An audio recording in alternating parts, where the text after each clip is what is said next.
Good morning and welcome to the CG Asset Management Quarterly Update for Q3 2025 webinar. Throughout this recorded presentation, investors will be in listen-only mode. Questions are encouraged and they can be submitted at any time using the Q&A tab situated on the right-hand corner of your screen. Simply type in your questions and press send. The company may not be in a position to answer every question received during the meeting itself. However, the company can review all questions submitted today and publish responses where it is appropriate to do so. Before we begin, I would like to submit the following poll. And I would now like to hand you over to Head of Investor Relations, Katie Forbes. Good morning to you. Thank you very much. Good morning, all. Thank you for joining us for this quarter's CG Asset Management Update webinar. We're delighted to have so many of you join us today. Joining us from CG Asset Management is Chris Clothier, our Co-Chief Investment Officer, as well as Hassan Raza, Portfolio Manager. Before I hand over, I just want to quickly go over the disclaimer slide.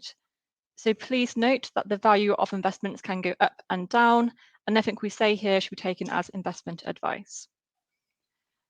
As a reminder, the views we share today cover all the funds we manage, and as a reminder, these are free multi-asset funds and free fixed income funds.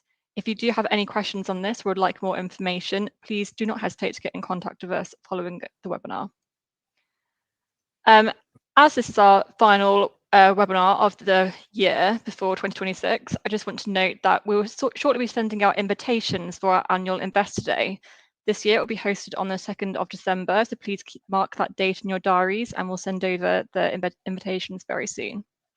Without further ado, I will hand you over to Chris and Hassan to get started on the presentation. Thank you, Katie. Good morning, everybody. Good morning. Right. Our positioning remains defensive. Now, I'll start with managed liquidity reserves, formerly dry powder, which present a robust hurdle for new investments to make it into our portfolio. This hurdle is 4.1% for treasury bills, where we manage a ladder of maturities that exploit the cross-currency basis swap, and north of 5.8% for short-dated corporate credit. As you can see on the left-hand chart, our risk assets remain at historical lows. This reflects our concerns at the exuberant valuations we are seeing in a concentrated collection of US equities. We suspect that these extraordinary levels of capex on AI by US technology firms might deliver rather disappointing returns on investment. I dare say Chris will talk to this quite interesting topic later in the webinar. But in our view, from these valuations, there is a significant threat to global equities that are highly correlated to a correction in US equities. Therefore, we remain at a historically low level of allocation to risk assets, with selective exposure, preferably for investment trusts, to the UK, Japan, and emerging markets. On the right-hand side, you can see our performance. As you can see, most asset classes have contributed positively, but index-linked bonds are the exception. And in particular, US TIPS have faced headwinds over the year from a combination of rising yields and a depreciating dollar.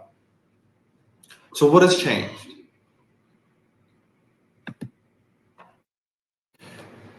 Over the quarter, we have added 6% to UK index-linked bonds. This increase has come from a reallocation of hedged US TIPS. In the UK, we've principally added to the belly of the curve, where the steepness offers improved values. We continue to maintain a substantially shorter duration than the index at 6.5 years in the UK versus approximately 14 years for the index. And this reflects our concerns that the UK's deteriorating fiscal position poses a significant threat to the long end of the curve. On risk assets, as you can see, we've had a modest 1% reduction in alternatives, which has been the sale of substantially all of our renewable infrastructure holdings in July. with some of those proceeds reinvested in core infrastructure assets such as IMPP, HICL, and 3i infrastructure. We also saw the realization of investment trust holdings such as India Capital Growth, which were reinvested in other emerging market opportunities. Overall, as you can see on the right, performance has been positive across all asset classes over the quarter, but we remain vigilant to the risk of a US equity market correction.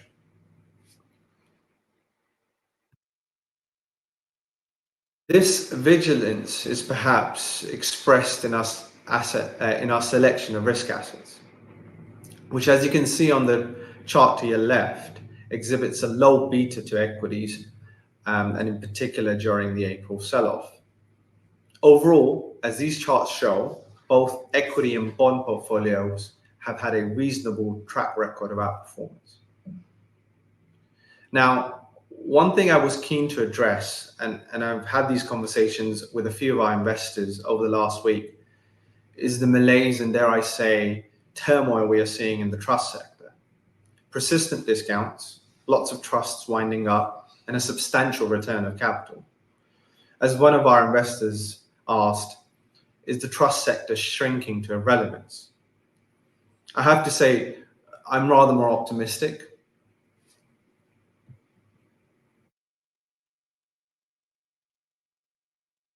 I would observe, and what this chart shows is I would observe that in the last 20 years, the trust sector has on several occasions returned similar, if not more, levels of capital as a proportion of market cap. And over that period, the sector has roughly quadrupled. Yes, we're certainly seeing some consolidation, but this is positive and part of the Darwinian rhythm of the sector.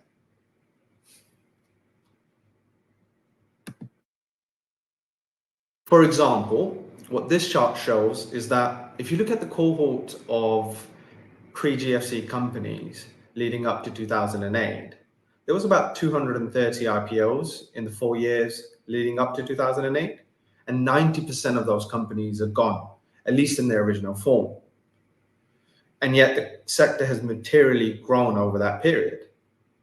So the takeaway is that M&A is positive, and we should not underestimate the sector's resilience and ability to evolve.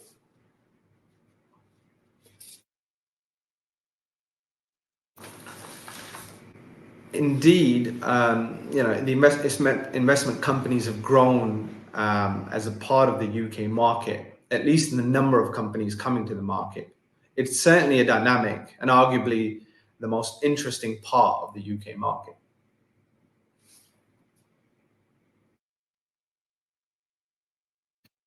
Whilst the investment trust sector might not be growing, our investable universe is.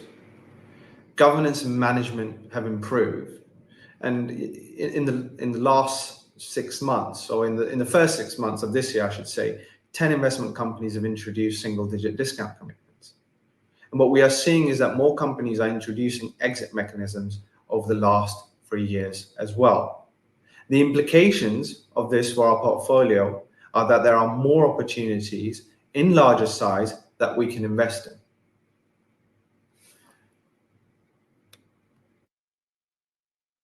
One such example is Fidelity Japan Value.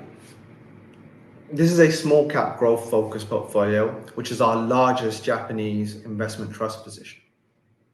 It had been on our radar for a while as it began to fall foul of its single-digit discount commitment and had a continuation vote coming up in May 25. We began to build our position materially, as you can see from the chart, in August and September of 24 in earnest. And we built this position into a top 10 shareholder and subsequently had a series of constructive conversations with the board to highlight their commitment to the discount. The cadence of the buyback did improve, which brought in the discount into single digits. But more importantly, the trust was also the subject of a combination proposal from AVI Japan, which we supported. The discount has narrowed from 15 to 3%, and the NAV performance has also been satisfactory. I'll now hand over to Chris, who will discuss our outlook. Thanks very much, Hassan. Good morning, everybody. Thank you so much for joining.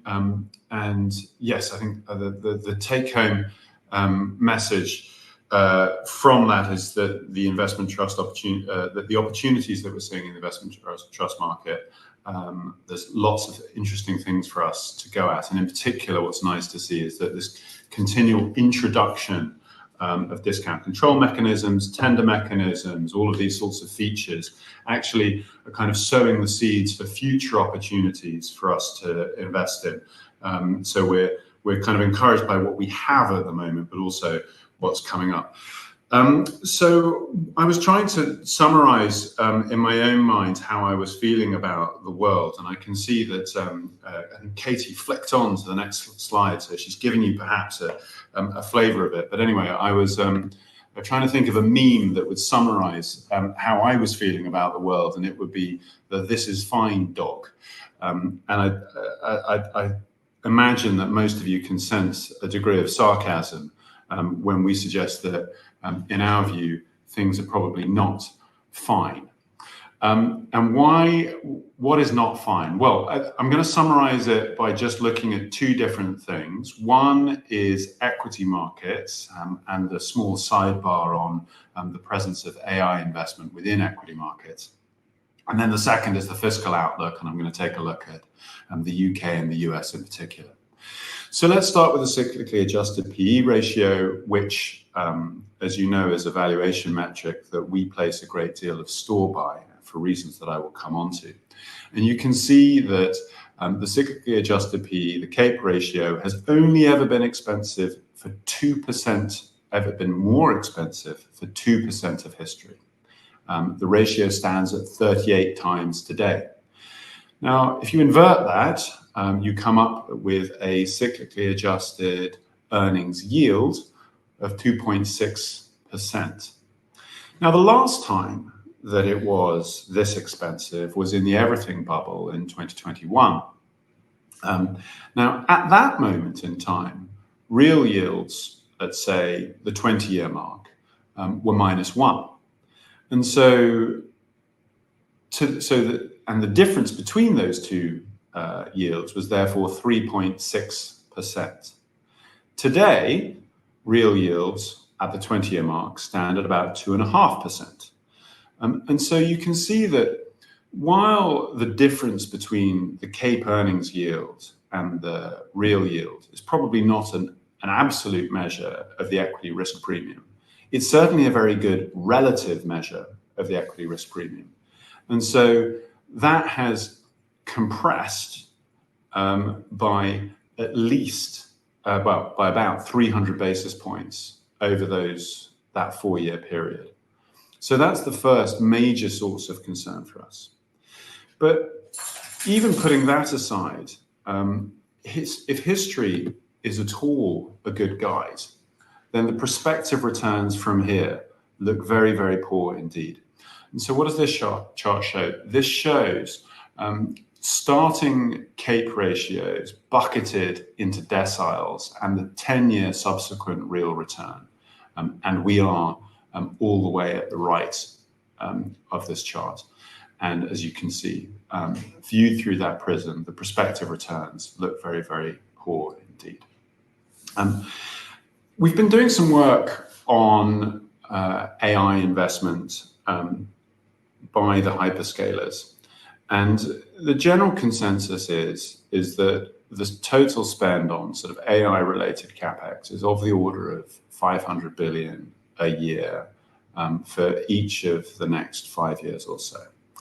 So if we were to say then that the total investment is going to be of the order of 3 trillion, just summing that up by 2030, we were trying to work out what would be the necessary revenues that the hyperscalers would need to earn in order to generate reasonable return on the investments that they've made up until now. And we've done this by looking at what is a reasonable rate of depreciation for the capital expenditure that they're going to make, looking at some estimates of what their operating expenditure are likely to be. To do this, we've taken a look at the large cloud computing businesses, so the AWS division of Amazon, Google Cloud, being two kind of very prominent examples.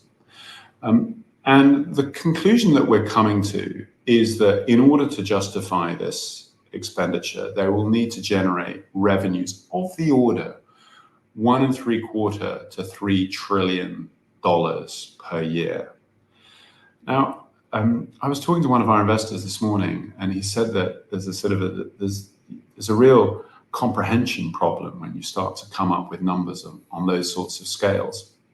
So I thought perhaps one way of thinking about it is to compare that to Amazon Web Services itself. Now, that business was started nearly 20 years ago in 2006.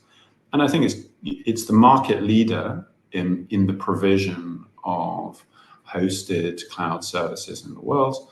And that's not a million miles different from the provision of AI compute, which is presumably what these hyperscalers are building out. AI compute, either that they're going to lease to other people or that they're going to use for their own purposes and hopefully generate revenues from. Amazon Web Services today has a run rate revenue of $125 billion.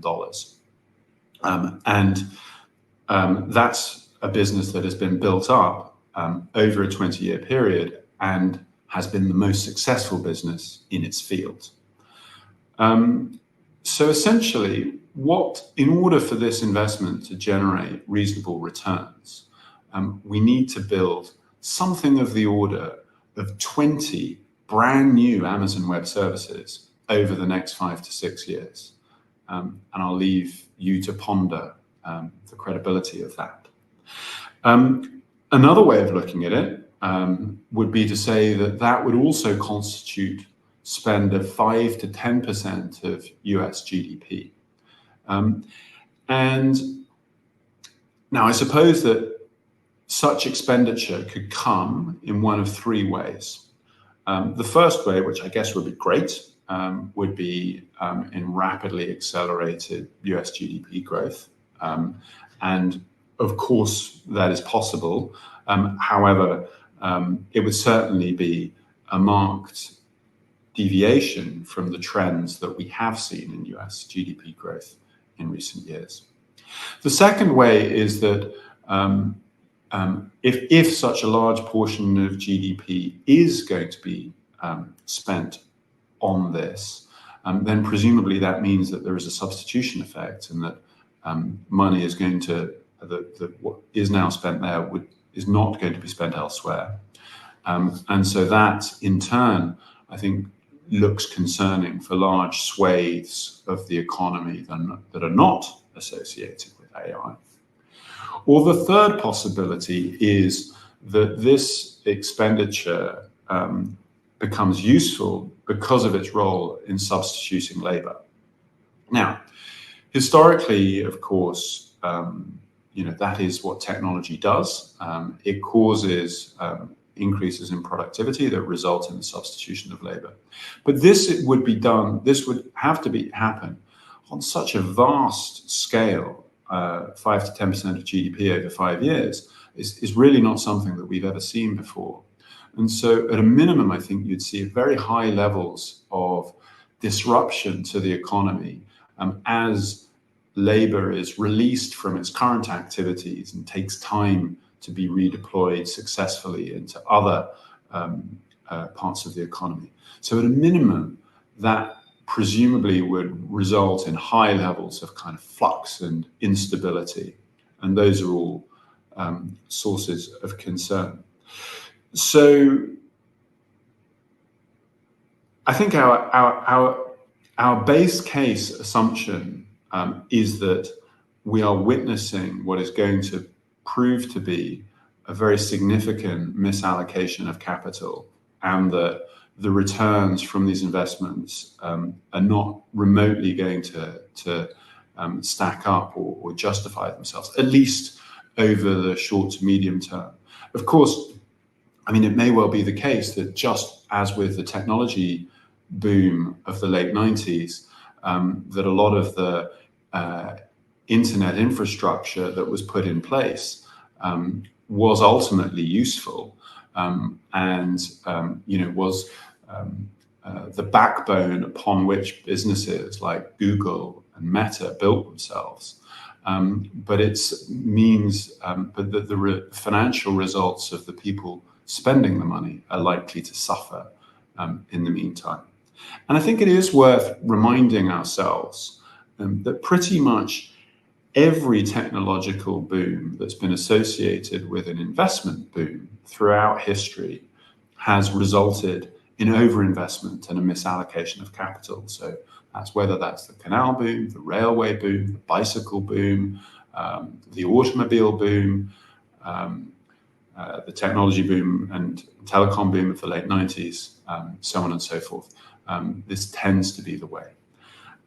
So in summary, valuations are very, very high in equity markets, and there are additional sources of concern surrounding those valuations relating to the very large investments that are being made. The other area that we remain very concerned about, and we've talked about in the past, is the fiscal position. And I show here the forecast fiscal deficits and debt to GDP ratios for the US and the UK. But as we've seen, France is in a similar, if not worse, position. Clearly, Japan has incredibly high debt levels. Potentially, there is we have a new administration there that is looking to further expand deficits. And so these are situations that are going to get worse. Just to kind of remind you of the scale of some of the deficits that we're seeing, by 2030, 100% of federal tax receipts in the US will be consumed by mandatory expenditure. So that's Social Security, Medicare, Medicaid, and debt interest expense. The entire discretionary federal budget, so things like Department of Defense, roads, civil service, education, will be deficit financed. Here in the UK, we're forecast to spend £100 billion on debt interest expense this year. As a reminder, that's roughly half the budget of what we spend on the NHS. And so markets are alive to this, and we're seeing the emergence of concerns in the bond market through a steepening in the yield curve, through selling off at the long end. And yet, equity markets seem to be completely sanguine about this. We think that there is a very real possibility of a fiscal crisis. Our three most likely candidates would be the US, the UK, and France. And within the three of those, our most likely candidate would probably be the UK. The reason being that the UK is neither the global reserve currency, nor does it have the ECB to backstop it. But frankly, we wouldn't be surprised if the shoe were to drop in any of those three economies, or indeed other ones. So there is the risk of a fiscal crisis, and then in turn, a bond market crisis. There is also the risk of fiscal dominance. Someone needs to buy all of these bonds, and that supply will result in savings being diverted towards government bonds that might otherwise have gone to equities. And so just as I was explaining with the difference between that the equity risk premium in the US looks as though it is compressed very, very dramatically, at some point in the future, people may well conclude that the prospective returns on long-dated government bonds are roughly the same as they are on equities. And therefore, they may ask themselves, well, why am I bothering with these equities? So we can see risks arising from this fiscal position, both to long-dated government bonds and to equities. And it is for those reasons that we are proceeding with ever-increasing caution in our portfolios at present. I think I will stop there and hand over to questions. That's Great, Chris, Hassan, thank you very much indeed for your presentation. Ladies and gentlemen, please do continue to submit your questions using the Q&A tab situated on the top right corner of your screen. While the team take a few moments to review those questions submitted today, I would like to remind you that a recording of this presentation, along with a copy of the slides and the published Q&A, can be accessed via your investor dashboard. Katie, at this point, if I may now hand over to you to chair the Q&A session, and I'll pick up from you at the end. Thank you. That's great. Thank you very much. We have received a lot of questions. We'll try our best to get through them, but if we can't, we'll make sure to follow up with a written response following. Chris, Hassan, as to be expected, we've received a lot of questions on the topic of gold. So I'll try and group these together as much as I can. But first and foremost, people have commented that our weighting to gold is only 1%. Do we have any preference of changing this allocation, or do we consider 1% a sufficient allocation?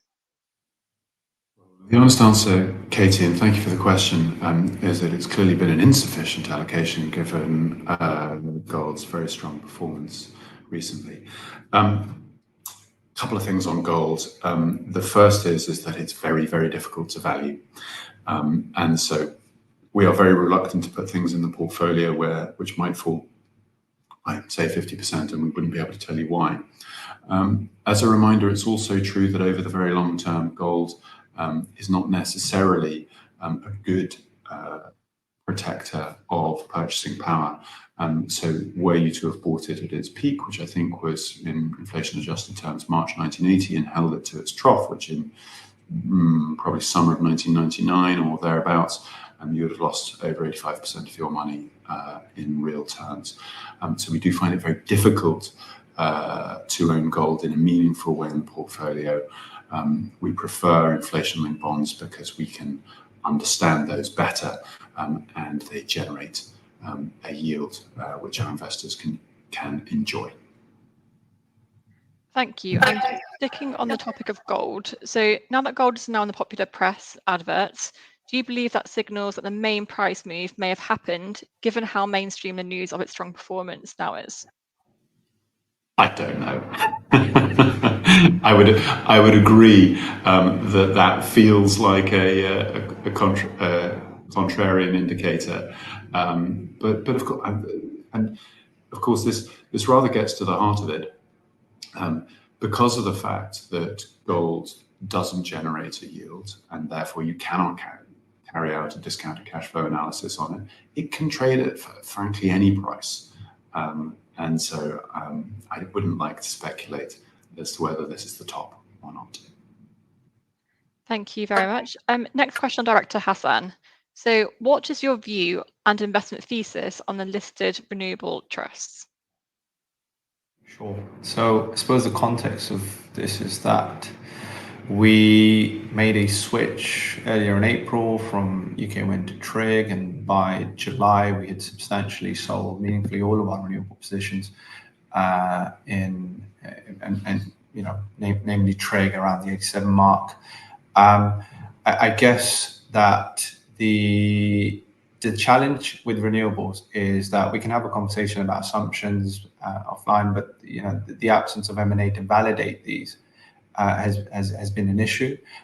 In contrast, core infrastructure, there has been substantial transactional evidence to reinforce NAVs, and we think the profile of those cash flows presents a much better risk-adjusted proposition. So that has been our thinking and portfolio positioning over the last 6 months. Thank you very much. The next question is, what would it take for you to increase the duration of your index-linked holdings? Real yields seem average to attractive. Oh, well, that is an excellent question. And thank you very much for it. And it's probably the single thing that we debate most around the desk. Yes, the short answer is that compared to any reasonable estimate of R-star, and R-star is the neutral real interest rate, which again is what are the things that drives the neutral real interest rate over the long term? That tends to be some form of kind of trend growth, productivity growth, GDP per capita. Those sorts of measures are the things that underpin where the neutral real rate should be. The neutral real the real rates on offer in the US and the UK look fantastic value set against that context. They also, to the earlier part of my presentation, look very attractive relative to the valuation of equities. So tick on both those grounds. As you can probably sense, there is a but walking into this sentence, and the but is our concerns about some kind of fiscal crisis. How are we managing it today? We are managing it. Finn, our Chief Morale Officer, clearly feels he wants to join in, and clearly he has something to say on the subject, which just shows kind of that this is such an important topic of conversation. How are we managing this? We have positioned our duration slightly longer in the US than in the UK, which reflects partly the higher yields on offer in the US than in the UK, and partly our greater concerns about the probability of a fiscal crisis in the UK over the US. So our duration is sort of the order of 6.5 years in the UK, I think approaching 8 years in the US. So we're around, our single largest position in the UK is the 2031. In the US, we're sort of at the 2033 mark.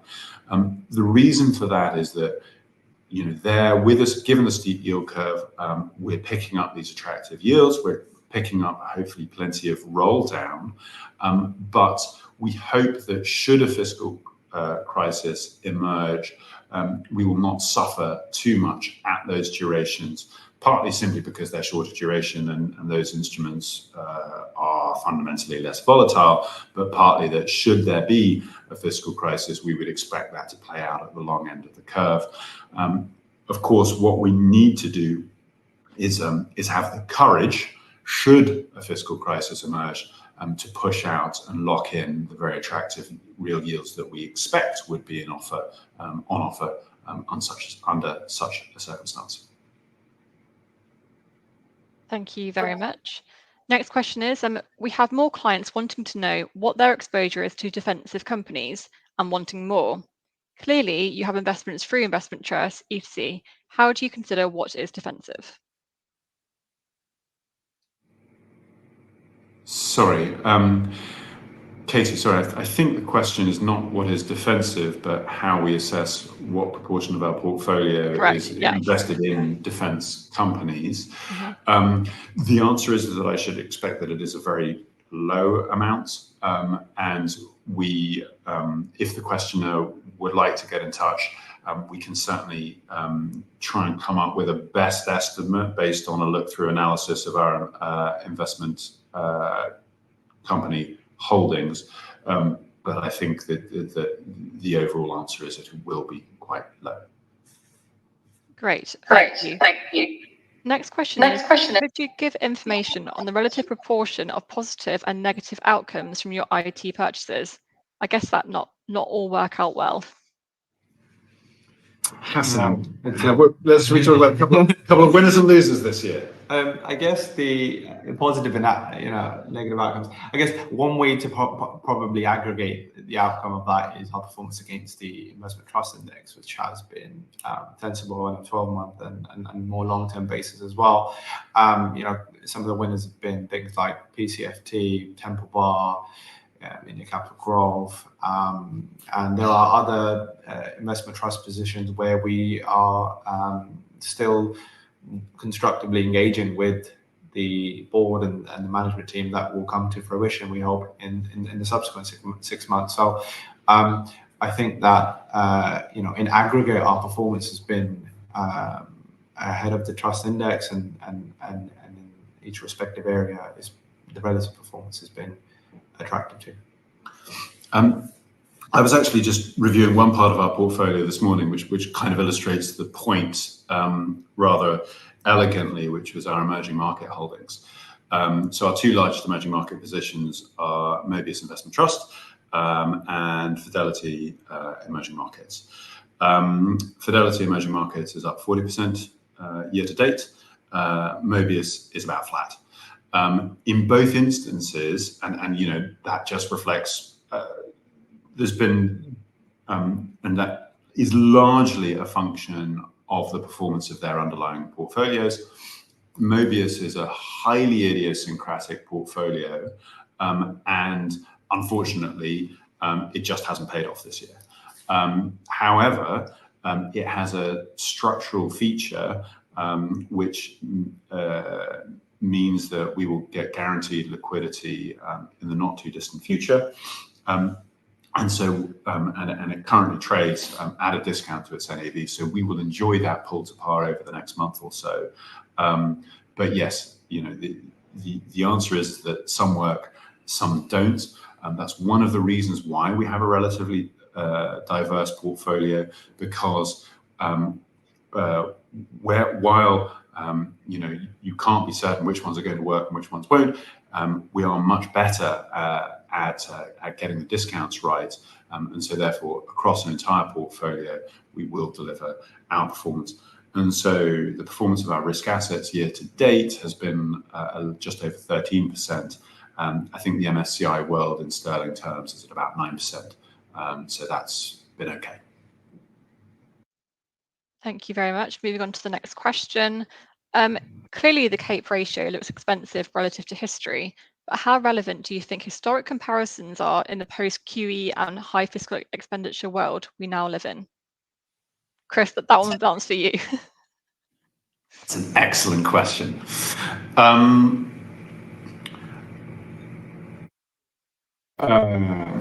GMO wrote a paper a year or two ago, and the question that they were asking was, why had US equities performed so well over roughly the last decade, given the relatively high starting CAPE ratio?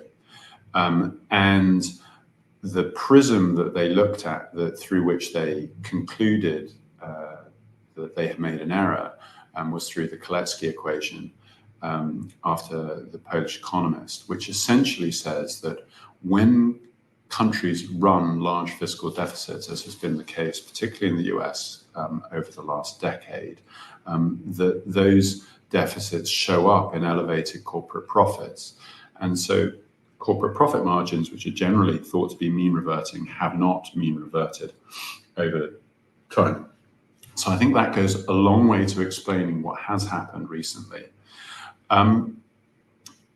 If we are right that at some point in the not too distant future, the bond vigilantes will demand a greater level of fiscal, or sorry, not a greater level of fiscal prudence, some slight measure of fiscal prudence, then we will have to see some level of fiscal consolidation.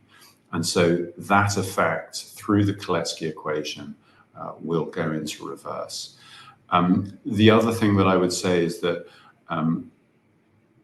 we are now no longer in a quantitative easing era. It may be that quantitative easing will be forced upon us again, should there be a fiscal crisis. But with real interest rates so very much higher as they are today than they have been in the past, that then creates a challenge to equity valuations, which we don't think justifies very elevated CAPE ratios that we're seeing. Thank you very much. We have received a couple more questions on renewable infrastructure trusts, with those noting that we have been reducing our exposure.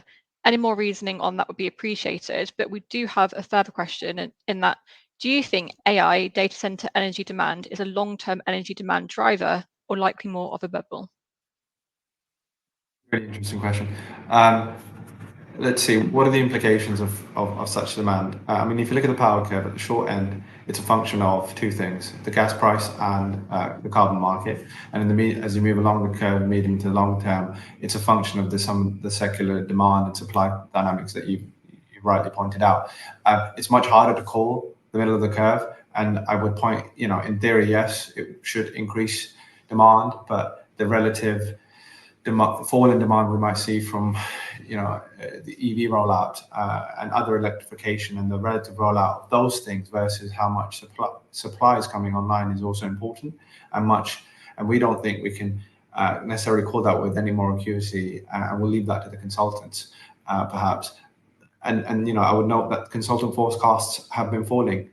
So the power environment is weak, particularly in Europe, and we've seen that expressed in the M&A market as well. So yes, in theory, AI would increase demand for energy, and so will electrification. The energy mix that supplies that demand doesn't necessarily have to come from renewables, but it is much more challenging to make those calls over the medium to long term. Thank you very much. And the next question is, what's your stance on taking a position in Bitcoin? We're not going to do it. That was a quick one. Great. The next one is, your weight to global indexing bonds remains significant, but performance hasn't been that great. What scenario do you need to see for this to change, and what are the wider implications of such a scenario? The first thing to say is that the wonderful thing about inflation-linked bonds is that on top of having a whole array of characteristics, which I'm sure we've bored you about endlessly over the years, that mean that we think that they are a very useful investment. But just very, very quickly, they are in macroeconomic terms the mirror image to equities. That is, they do best in macroeconomic environments when equities do worse, and therefore they are the best, in our view, long-only hedge to a portfolio of equities.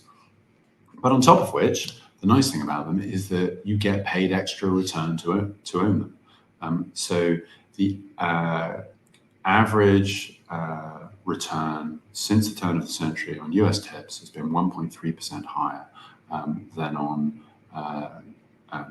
nominal US Treasuries. And given the starting levels of break-evens today in the US and in the UK, we expect the outperformance of index-linked bonds over nominal bonds to continue. And so that's just really nice. If you can just earn a little bit extra every year by owning one asset class over another, that's a really good start. But there are clearly two scenarios in which owning inflation-linked bonds does very much better than nominal bonds. Either bursts of high inflation or large falls in real yields. And let's take a look at each of those in turn. Break-evens today suggest that inflation-linked bonds, break-evens today suggest that inflation in the US is going to be essentially target. So, and target in the US is 2% on the PCE, which is about 2.3 on the CPI, that sort of thing. If you just look at where inflation actually is in the US today, so CPI is 2.9% year over year, core is 3.1, super core, as they like to call it, which is services ex shelter, is at 3.2. Owner's equivalent rent is running at 4%. Median inflation is running at 3.6. If you sort of take all of those together, inflation is just not coming back to target anytime soon, absent a very nasty recession. I mean, it looks like it's settling down somewhere in the kind of low threes sort of area. So that is one reason to own inflation-linked bonds, which is just that you're going to earn the difference between that level of inflation and the break-even over time, and that's very attractive. I agree that what we haven't seen is a dramatic fall in real yields, which would be the other area that pays off. Our expectation is that that would only occur perhaps during a recession. We'd definitely expect real yields to fall in a recession, and then they would provide some nice defensive characteristics, particularly with respect to equities. But I suppose the real payoff would come in the event, probably on the far side of any crisis in the bond markets, where as part of the resolution of that crisis, we would see central banks and the fiscal authorities effectively needing to take control of the yield curve and financially repress away the very elevated levels of debt. And that would be associated with negative real yields. And so that would be the environment where inflation in bonds would do very well. Thank you. Very thorough response. The final question is, to what extent... But my response was too long and boring. No. I'd like to apologise. No, that was great. Thank you very much. The next question is, to what extent may the corporate credit part of the portfolio be exposed to a sovereign bond crisis? The answer is not terribly much, because the duration is very short. And that concludes the Q&A session for today. If we have not got around to your question, we will be following up with a written response. And if you would like a one-on-one update following this call as well, please do not hesitate to reach out. Thank you all for joining, and I hope you have a wonderful rest of the day. Katie, Chris, Hassan, thank you very much indeed for updating investors today. Could I please ask investors not to close this session, as you now be automatically redirected to provide your feedback in order that the management team can better understand your views and expectations. This will only take a few moments to complete, and I'm sure will be greatly valued by the company. On behalf of the management team of CG Asset Management, we would like to thank you for attending today's presentation, and good morning to you all.